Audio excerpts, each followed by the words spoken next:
Donc, notre présentation, Lire la Côte-Nord, l'expertise culturelle au service de l'acte de lecture qui touche nos intérêts communs là, qui ont été présentés. En fait, ce qu'on a envie de vous raconter aujourd'hui, c'est une séquence de co-enseignement qu'on a expérimenté, Camille et moi, à l'hiver 2022 en 101 hors séquence. Donc, des étudiants qui avaient déjà fait le 101 une première fois, qui avaient échoué, qui se retrouvaient à nouveau en 101 et au cégep de Bécomo. Donc, en se questionnant sur comment monter ce cours-là, parce qu'on monte souvent nos cours en équipe cours à Bécomo, on s'est rendu compte qu'il y avait peut-être 3 problèmes qu'on avait envie de résoudre et j'ajouterai un petit bonus après. Donc, premier problème, c'était que nos étudiants avaient des référents différents de ceux de Camille et moi. Donc, on vient toutes les deux de Montréal, mais on est établis sur la Côte-Nord depuis quelques années. Puis on s'est rendu compte que quand on faisait lire des œuvres qui parlaient du boulevard Saint-Laurent à nos étudiants, bien, ça leur disait rien du tout. Donc, eux, leur langage, c'est la Côte-Nord, c'est la forêt, c'est le fleuve, c'est la 138. Donc, il y avait ces référents-là. Et aussi, on a beaucoup au cégep de Bécomo d'étudiants dans des programmes techniques axés sur la nature. Donc, par exemple, la technique TACHE, technique d'aménagement synégétique et halieutique, en gros, chasse et pêche. Et la technique en foresterie, aussi, donc beaucoup de programmes qui sont axés sur la nature, qui attirent nos rares étudiants étrangers qui sont des étudiants français, mais qui s'intéressent aussi beaucoup au territoire. Et on a aussi quelques étudiants Inuits dans nos classes, donc ça fait un peu un portrait là, de notre clientèle, qui donc ont des référents complètement différents des nôtres. Et des œuvres qu'on est peut-être plus habitués d'étudier aussi dans les cégeps montréalais, dans les universités montréalaises. Deuxième problème qu'on a voulu résoudre, c'est l'écœurant titre que nos étudiants avaient par rapport aux compétences rédactionnelles. Donc, on parle d'étudiants qui ont déjà fait le 101, qui voient ça pour une deuxième fois, sont un peu tannés qu'on leur parle d'intégration des citations dans le paragraphe de développement, mettons. Et en tant que prof, on est un peu tannés aussi de les enseigner. Puis, on a aussi envie d'aller ailleurs. On a envie de susciter la curiosité de nos étudiants à l'égard de la littérature. Puis, on se dit que finalement, les compétences rédactionnelles, oui, on va les revoir, c'est sûr, on va vous en parler, mais on va peut-être les voir un petit peu plus rapidement qu'on le ferait dans un 101 que les étudiants suivent pour la première fois. Donc, on voulait se questionner sur comment enseigner finalement autre chose que des compétences rédactionnelles. Troisième problème qu'on avait, c'est, comme je vous disais, on a une clientèle particulière, beaucoup de programmes techniques avec des taux de réussite assez faibles. Et sur la Côte-Nord, on a aussi malheureusement un indice de littératie qui est largement inférieur à la moyenne québécoise. Là. Donc, 57% des gens de la Côte-Nord sont sous le niveau 3, donc sous le niveau 3 du PEI-CA, donc ce qu'on appelle l'analphabétisme fonctionnel, comparativement à 47% dans le reste du Québec. Donc, il y a un 10% d'écart. On a des étudiants qui sont généralement très faibles. Donc, ça, c'est les 3 problèmes. Le bonus, c'est qu'on a regardé nos grilles horaires, Camille et moi, et on s'est rendu compte qu'une de nos 2 périodes de 2 heures tombait en même temps dans l'horaire de la semaine. Et on s'est dit, bien, pourquoi pas enseigner à 2? On est amis, on se connaît depuis 12 ans. Ça va être facile, ça va être du plaisir. Notre horaire le permet et on a aussi 2 petits groupes, donc on se retrouve avec des groupes hors séquence d'une quinzaine d'étudiants chacun qu'on peut mettre facilement dans le même local. D'un point de vue logistique, ça se pouvait. Donc, on a conçu cette séquence-là où on fait, pendant 4 semaines, on mettait nos deux groupes ensemble 2 heures par semaine et on voyait nos 2 groupes séparément un autre 2 heures par semaine. Donc, on s'est dit, pendant les 8 heures qu'on passe en commun, bien, on va faire des activités, finalement, dont je vous parlerai un peu plus tard. Et pendant les 2 heures où on est séparés, bien là, on va travailler les fameuses compétences rédactionnelles. Donc, concrètement, ça ressemblait à ça. Et pour pallier à la question des référents différents, on a choisi une œuvre qui parle de la Côte-Nord. Et c'est là que je vous passe Camille, qui va vous présenter cette œuvre qu'on a choisie. Alors, déjà, ça fait un moment au cégep de Bécomo qu'on a une préoccupation donc, pour peut-être ce fameux arrimage donc, de l'enseignement au secondaire, de l'enseignement au collégial. C'est pourquoi on fait le parti pris, en fait, d'enseigner la littérature québécoise contemporaine, entre autres, donc pour peut-être être moins en rupture radicale avec le parcours scolaire de l'étudiant que lorsqu'on enseigne la littérature donc, du Moyen-Âge, ce qu'on fait encore dans plusieurs cégeps. Et puis, cette question-là de l'arrimage, en fait, on se la pose continuellement, en fait, là, dès les années 70, il y avait des articles sur ce fameux arrimage secondaire collégial. Mais effectivement, force est d'admettre que le contenu prescrit du premier cours de littérature au collégial est quand même assez distinct des pratiques généralisées donc, en enseignement au secondaire. Donc, il n'y a pas que des Lily Marion donc, au secondaire. Alors, c'est certain que souvent, en fait, l'apprentissage grammatical est encore au cœur, en fait, de la classe de français. Donc, il y a quelque chose qui est un peu peut-être déstabilisant pour l'élève qui entre au collégial. Donc, son horizon d'attente, en fait, ces cours-là, est très... cet horizon d'attente, en fait, qui s'est forgé n'est pas finalement... n'a rien à voir finalement avec le contenu effectif là, des cours d'écriture et littérature. Alors, c'est un peu finalement pour contrer ce choc-là qui survient inévitablement depuis qu'on enseigne le cours d'écriture et littérature, qu'on a tous deux enseigné très souvent quand même dans notre parcours, qu'on s'est dit, est-ce qu'on peut justement se concentrer sur ce que l'étudiant connaît, justement? Est-ce qu'on peut mettre en valeur ce que cet étudiant-là connaît, donc son expertise culturelle? Alors, c'est un peu comme ça qu'on a nommé la chose. C'est-à-dire qu'on s'est rendu compte que nos étudiants, de par leur intérêt envers le territoire, lisent précisément la forêt comme on a l'habitude de nous lire une œuvre. Alors, ces indices-là, justement, qu'ils arrivent en fait à interpréter dans la forêt, sont un peu devenus le point d'assise finalement de nos choix d'œuvres. On s'est un peu demandé finalement si le fait de lire la Côte-Nord pouvait favoriser l'acquisition des rudiments de l'analyse littéraire, précisément parce que avoir un sentiment de compétence initiale permettait justement d'acquérir un métalangage dans un cadre culturel qui est connu. Alors, autrement dit, c'est plus facile de parler de choses qu'on connaît que de choses qu'on ne connaît pas. C'est un peu le postulat peut-être simple avec lequel on est parti, mais c'est vraiment le parti pris qu'on a fait. Donc, cette expérience-là, en fait, on l'a menée l'hiver dernier, donc à l'hiver 2022. Et puis, c'était avec la pièce de théâtre, finalement, Les Murailles d'Erika Soucy, qu'on l'a pilotée, donc cette expérience-là. Alors, c'est une pièce, en fait, documentaire qui est adaptée donc, du roman éponyme. Et cette pièce-là, en fait, relate donc le voyage de l'autrice Erika Soucy sur le chantier de la Romaine, donc qui est au nord du village d'Havre-Saint-Pierre, sur la Côte-Nord.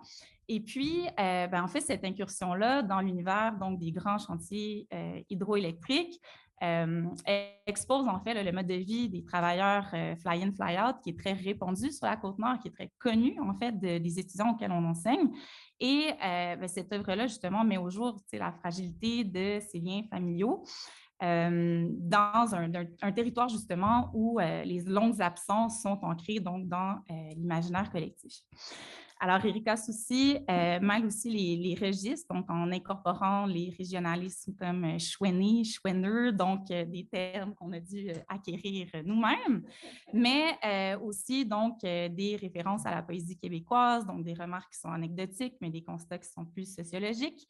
Et donc, elle renoue aussi beaucoup avec la figure donc, de la poète des années 70, en convoquant notamment Pauline Julien, Geneviève Desrosiers, Roland Giguère, ainsi de suite.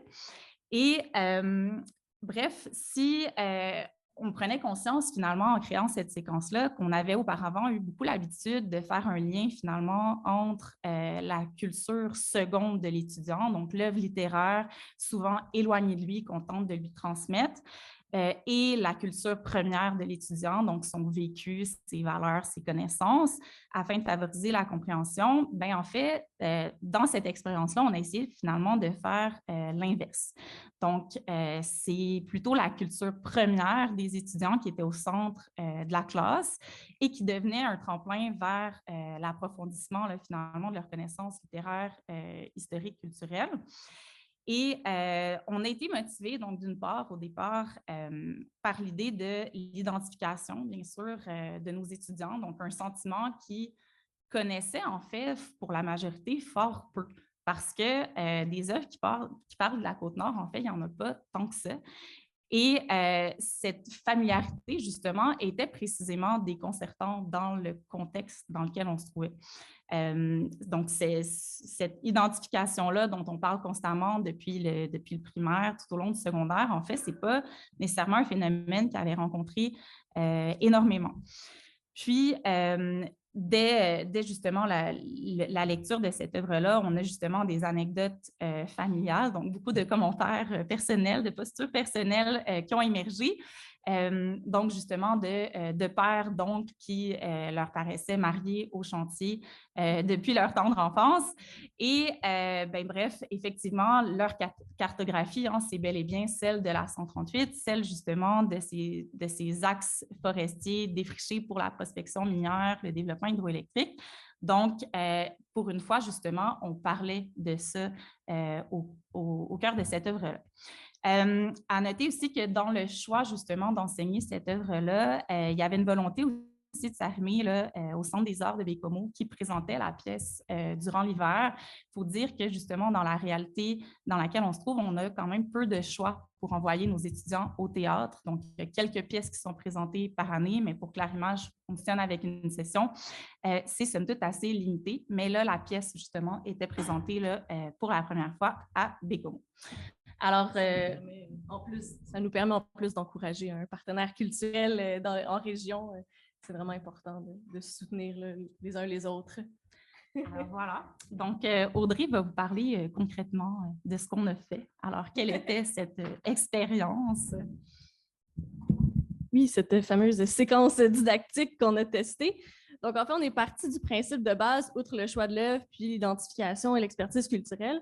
On est parti de l'autre principe qui était qu'on voulait placer l'étudiant ou l'étudiante dans différentes postures au fil de cette séquence-là. Donc, à la fois la posture d'acteur, actrice, metteur en scène, intervieweur, intervieweuse, spectateur, spectatrice, auteur, autrice, etc. Donc, varier finalement l'angle d'approche de l'œuvre pour avoir ce qu'on a appelé un contenu un petit peu plus jazzé, un petit peu plus éloigné des compétences rédactionnelles, mais comme je disais, auxquelles on revenait quand on était séparés. Donc, la première semaine, on fait cours 1, on met nos deux groupes ensemble et pour bien les bousculer, au lieu de les mettre dans une classe normale, on les envoie directement à l'amphithéâtre, à l'auditorium, les deux groupes qui ne se connaissent pas, 30 étudiants. Et ce qu'on a fait au cours 1, c'est donc de jouer la pièce au complet à l'amphithéâtre avec les étudiants, avec leurs livres. Donc, il y a des étudiants qui se sont proposés pour jouer les acteurs ou actrices de la pièce. Il y a des étudiants qui se sont proposés aussi pour faire les décors, l'éclairage. Donc, on a mis quelqu'un en coulisses là, qui jouait avec les lumières, quelqu'un qui déplaçait les chaises et le reste de la classe qui agissait à titre de metteur ou metteuse en scène. Et donc, c'est leur premier contact avec l'œuvre aussi, avant même de la lire tout seul chez eux ou d'aller la voir, on l'a joué nous. Et Camille et moi, comment on fonctionnait pendant ce temps-là, c'est qu'on avait chacune un chapeau métaphorique. Donc, Camille avait le chapeau du contexte social, historique, culturel, géographique. Donc, chaque fois qu'il y avait une référence à un lieu, par exemple, ou une référence intertextuelle, c'est Camille qui prenait la responsabilité de faire un temps d'arrêt puis de l'expliquer au groupe. Alors que moi, je m'occupais plus de la partie mise en scène. Donc, chaque fois qu'il y avait une didascalie, bon, comment on l'intègre, cette didascalie-là? Ah là, il y a un monologue. Pourquoi il y a un monologue? Qu'est-ce que ça apporte, un monologue, finalement, comme procédé? Donc, ça permettait aux étudiants aussi de voir, finalement, plus concrètement, le fond et la forme qui discutaient des fois entre eux. Donc, on incarnait chacun une des deux postures, le fond et la forme. Ça a permis donc un premier contact avec l'œuvre. Puis ça a permis aussi aux étudiants, ensuite, quand on est allé voir la pièce, ben, ils se reconnaissaient et disaient « Ah oui, là, nous, on l'a joué de telle façon, mais eux l'a joué de telle façon. Ah oui, telle émotion, tel étudiant dans la classe a joué comme ça. Ah, c'est étonnant, là, ça se passe autrement. » Donc, ça permettait de confronter finalement deux représentations, entre guillemets, de la même pièce. Ça a créé aussi une grande cohésion de groupe. Ça a été très drôle. On avait entre autres un étudiant français qui pensait que Roy Dupuis, ça se prononçait Roi Dupuis. Fou rire général. Donc, ça a vraiment créé une cohésion rapidement entre les deux groupes qu'on essayait de jumeler. Ensuite, donc, cours 1B, on retourne chacune dans notre classe, compétences rédactionnelles, introduction, conclusion, blablabla. Semaine 2, on remet nos deux groupes ensemble dans une classe normale cette fois-ci et on choisit de prendre comme approche de les mettre en fait dans la posture d'analyste, comme ils sont habitués de le faire, mais aussi dans la posture d'auteur. Et c'est là que ça rejoint un peu la présentation précédente. On les a fait écrire après leur avoir fait analyser 2 poèmes de la Côte-Nord, donc 2 séries de poèmes, en fait. Un extrait tiré de « Et arrivé au bout, nous prendrons racine » de Christina Gauthier-Landry, une autrice qui vient de Natashquan, et un extrait de « Brassé et le Varech » de Noémie Pomerleau-Cloutier, qui représente 2 figures du père de la Côte-Nord. Donc, si on est dans les stéréotypes, là, les papas de la Côte-Nord, il y a le père forestier, il y a le père dans la construction, puis il y a le père pêcheur. Donc, dans Les Murailles, on voyait le père dans la construction, puis là, à travers ces poèmes-là, on voyait 2 autres figures. Et les étudiants devaient trouver donc des éléments en lien avec le territoire et en lien avec la relation de filiation, pour ensuite réinvestir ça dans un texte de création qui devait rendre compte finalement de eux, le lieu où ils avaient grandi et comment ça avait influencé la relation parent-enfant, finalement. Et tout ça s'est soldé avec un open mic. Camille et moi, on a brisé la glace. En fait, on avait nous-mêmes fait l'exercice d'écrire des poèmes sur notre enfance, le lieu de notre enfance et nos relations de filiation. C'était vraiment génial. Ça a donné... j'ai plein d'anecdotes à raconter là-dessus, mais... Juste pour faire un lien, puis on s'interrompait constamment comme ça quand on enseignait d'ailleurs. Je trouve que quand je fais faire un atelier de création, justement, je vais toujours me mettre en danger aussi, puis me soumettre au même exercice dans le temps que j'offre à mes étudiants. Je trouve que ça ne donne pas toujours des textes qui sont très réussis, évidemment, mais justement, ça crée un lien de confiance, puis on se livre aussi dans ces exercices-là spontanés. D'ailleurs, nos déambulations en banlieue étaient présentes. Grandi en banlieue, en fait, pas du tout le même contexte que nos étudiants sur la Côte-Nord. Donc, à cours 2, poésie, ensuite on retourne séparément. Ensuite, on est allé voir la pièce et c'était assez particulier parce que Erika Soucy joue dans la pièce et c'était la première fois que sa famille voyait la pièce parce que sa famille vient de la Côte-Nord et était dans la salle et a donc participé aux échanges après la pièce. Son père, qui est un personnage de la pièce, était dans la salle et a comme interagi. Ça a beaucoup marqué nos étudiants. C'était fascinant. Cours 3, semaine 3, on avait une rencontre en Zoom avec Erika Soucy, justement, et les étudiants avaient préparé des questions. Donc, à ce moment-là, on les plaçait dans la posture de l'intervieweur-intervieweuse. Ce n'est pas nous, en fait, qui dirigeait l'heure au complet. C'est vraiment nos étudiants qui étaient en charge de ça. Et ça a permis, d'une certaine façon, de désacraliser la figure de l'auteur-autrice. Hein. C'est pas Erika Soucy, c'est pas un homme blanc mort. C'est une jeune femme dans la trentaine qui vient de Bécomo, qui vient de Port-Neuf-sur-Mer, en fait. Mais bon. Bref, qui vient de la Côte-Nord. Donc ça a beaucoup marqué nos étudiants aussi de pouvoir s'identifier à elle en tant qu'autrice, de pouvoir aussi discuter avec elle, remettre certaines choses en question. On a une étudiante Inou, par exemple, qui remettait en question la façon dont les Inuits étaient présentés dans le texte. Elle disait, il y a des stéréotypes dans ton texte. Est-ce que c'est voulu? Est-ce que ça te chicote? Puis là, il y a eu une discussion super riche autour de ça. Donc ça, c'était la semaine 3. Et finalement, semaine 4, on est sorti de la posture plus personnelle, plus créative pour aller dans une posture plus d'analyse sociale. On a placé nos étudiants dans la posture du citoyen engagé. On leur a présenté des extraits de J'aime Hydro et on les a invités à faire finalement une réflexion sur les enjeux sociaux autour de la construction des barrages hydroélectriques qui sont mis en scène dans les murailles. Donc, un débat, les arguments pour, les arguments contre ces grands chantiers hydroélectriques-là. Et voilà, c'est ce qui nous a mené évidemment à une dissertation critique, une analyse commentaire composé bien classique quand même après ça. Mais ça a permis aux étudiants d'aborder l'œuvre avec différentes postures. Donc, en fait, ce qu'on a constaté donc en guise de conclusion, c'est un peu que finalement, cette identification-là au contexte culturel a mis dès le départ, en fait, l'accent sur le rôle de la littérature pour les étudiants. On dirait que ce braquage-là initial, on ne l'a pas du tout senti, en fait, en raison de ce climat-là de familiarité. Donc, c'était un peu ce qu'on essayait finalement de créer dès le départ. Donc, ce climat-là, finalement, de familiarité, la familiarité de la langue, de l'univers culturel, puis même peut-être la familiarité, en fait, des enseignantes, a contribué très certainement à faire reculer l'atmosphère évaluative entourant ce cours-là de défi, surtout dans un contexte où quand même on est en reprise de cours, donc on a déjà fait ces évaluations-là qu'on n'a pas réussi.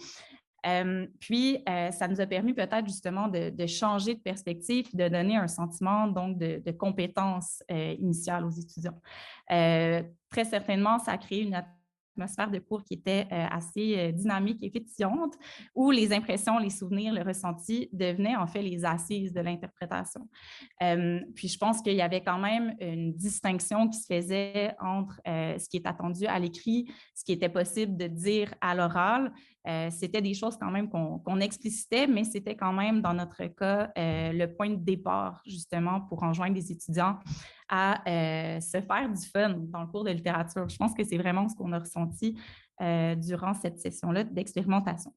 Alors, si on est d'avis, en fait, que bousculer les codes, confronter les visions du monde, c'est évidemment essentiel pour les collégiens et collégiennes au cours de leur parcours, ce qu'on a compris aussi peut-être, c'est que c'était ardu dans notre contexte, dans le cours d'écriture et littérature, particulièrement dans un contexte de reprise. Donc, c'est certain que dans notre cas, lire La Côte-Nord, ça a vraiment été quelque chose qui a permis de cibler l'apprentissage du métalangage littéraire. Puis bon, je vais peut-être être en réponse à Cégep de Sherbrooke, mais nous, les étudiants, connaissent très rarement en fait les figures de style à leur arrivée. Ils ont très peu fait d'analyse thématique aussi au secondaire. Donc, ce ne sont pas des choses qu'ils revoient pour la plupart du temps, pour la plupart.